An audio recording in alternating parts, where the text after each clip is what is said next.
Hello everyone, my name is Nathan Gusatto. I'm 24 years old. I'm currently studying game programming and game design at le Lycée des Arts et Métiers at Luxembourg. Today, I'm going to show you the demo of a map I created for a stealth game I also thought about. I'm looking for jobs related in my current studies as game programming, but I am also open to opportunities in game design. If you have any question, my contact will be in the description of this video. In this stealth game, the player plays in solo and breaks in a still-in-use old museum to steal an old artifact that is reputed to be cursed and unstable. He tries to break in as visitor and to hide to act over the night. As he successfully hid from day security and begun his heist, he starts thinking that something is wrong. As he makes his journey through the night museum, he realizes that no security is there anymore. In addition, statues and pieces of art start to animate themselves and roam across halls, searching for an intruder. For the player, it's not heist anymore, but matter of survival until the sun rises. This game has been inspired by the successful video game franchise Five Nights at Freddy's, especially the game Security Breach, released in 2021, and the also very successful movie franchise A Night at the Museum, released in 2006.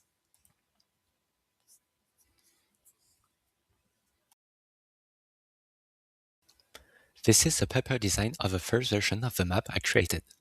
The map contains 3 rooms, which are the museum's current rooms as the green room, which is a fine art salon, the orange room, which is a clockwork and invention wing, a bigger room, and finally in blue, the cabinet of curiosities wing, also a bigger room.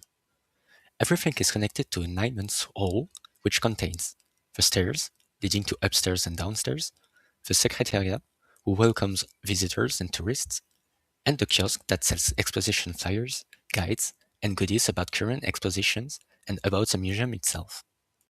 During the day, the museum shows normal exposition, but the night, each room contains different gimmicks based on the exposition currently displayed to visitors. During the day, the clockwork and invention room shows Victorian-era prototypes, automatas, and basic mechanisms.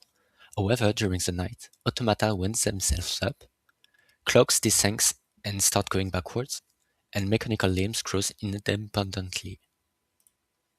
During the day, the Fine Art Salon shows oil paintings, bronze sculptures, tapestry-lined walls, but during the night, paintings serve as portals, figures step out onto the floor, tapestry ripples like water and reveals shapes behind them, and sculptors start to bleed liquid bronze if they get damaged. Legends also say that eyes in the portraits follow you and occasionally blink. They may also scream with a very high pitch that can make you deaf if you watch them for too long. Finally, during the day, arrange odds and ends donated by explorers like jars, bones, maps, and trouble masks can be found in the Cabinet of Curiosities. But, during the night, masks rotate to watch you, specimen in jars whispers or tap from the inside, and taxidermied creatures unfreeze and install themselves.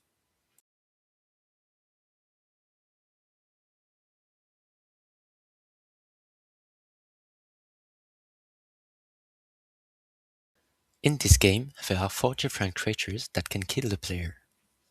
The rotating creature will kill the player if he walks towards the creature. They are mostly present in the clockwork and invention room.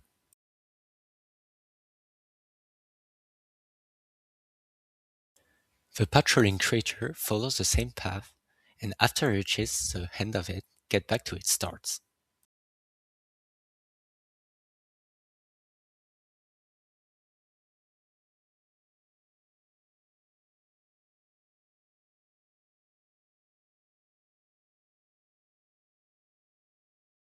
The roaming creature is the secrétaire who has been cursed to stay in the museum and will kill anybody who stays in front of her. This enemy has been reworked to not chase the player for a bit after she chases him.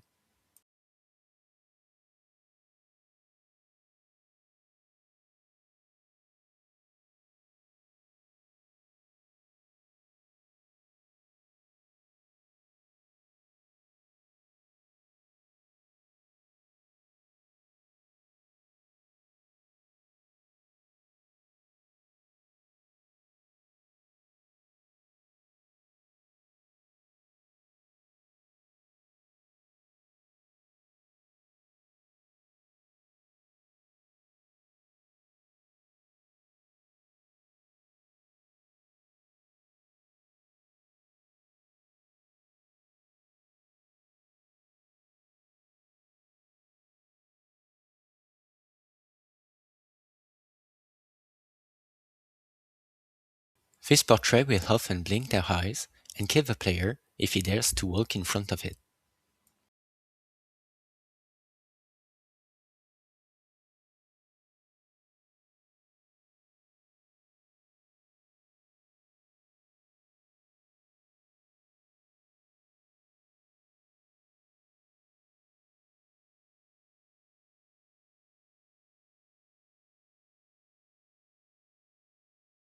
In order to survive those horrific creatures with all those different abilities, the player is able to exploit some of these effects, such as using some passive automatas to bait entities and attract over in the clockwork in Invention Room. It has further been reworked into a dynamo crafted with automata scraps instead to upload the player using the light and the darkness as a mechanic. The player can also temporarily hide into empty paintings at the risk of maybe get stuck forever if too long into it.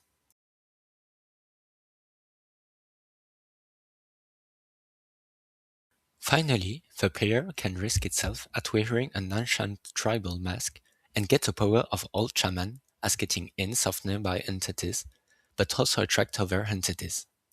After the paper design of the map, I figured that there were multiple problems that break the concept and the realism of the game, and therefore does not fit in this uncanny and horrific atmosphere. The way enemies were killing the player was not well known, and therefore I enhanced it.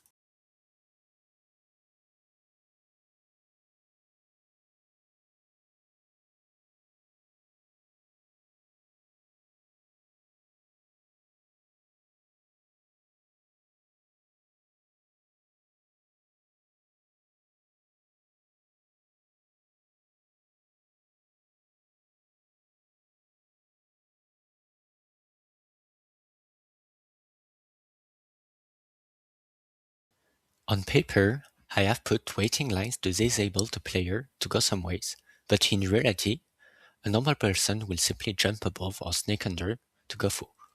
So that I changed it for metal security bars that fit more the closed museum tree.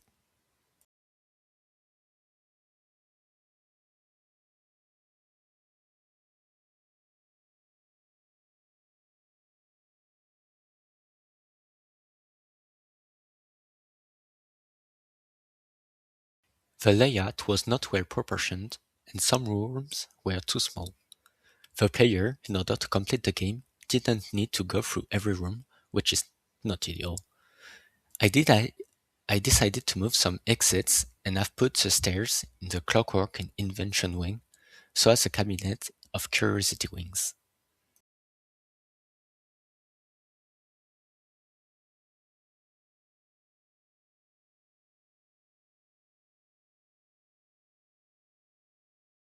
Although those stairs are not accessible because of metal security bars, they show the player some inaccessible content that can maybe be implemented in future versions, and it also adds verticality to the map.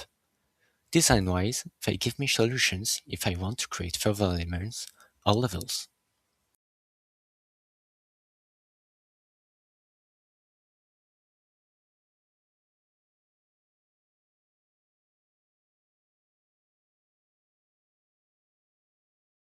The paper version lacked of realism in terms of interior layout. For example, in a museum, a visitor may would like to take a break and sit for a couple of minutes, throw their trash into a bin, or go into restrooms, and so on.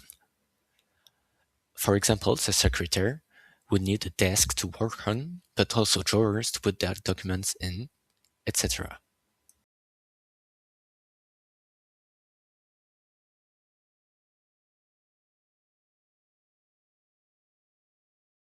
The kiosk was also badly placed and took too much place, so I thought of another way to allow visitors to get information about exposition and the museum itself, but also gain place.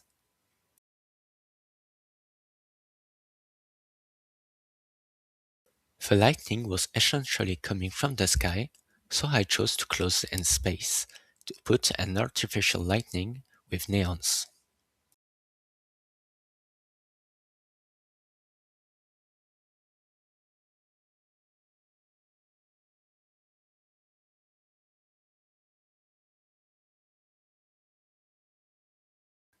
Finally, this is the final result from the top.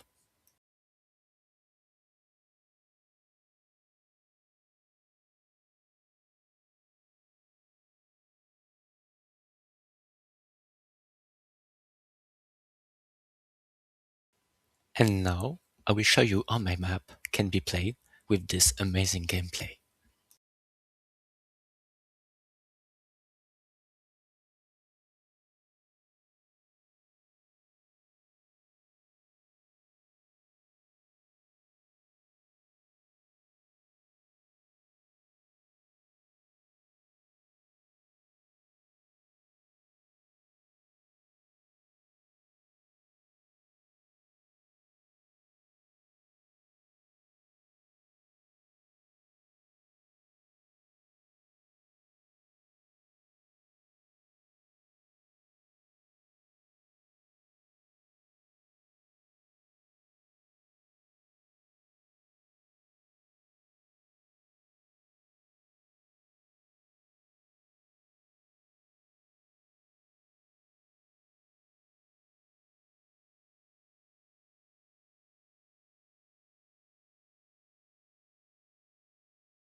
In the future, I will complete this level with adding, for example, the dynamo mechanic, which is not yet finished, polish the visuals and maybe add my own visuals, complete this museum layout to have full finished rooms, add sound effects and also video effects for various mechanics like walking, but also introduce puzzle elements in order for the player to find a way to exit the museum and finish the night, and everything among others.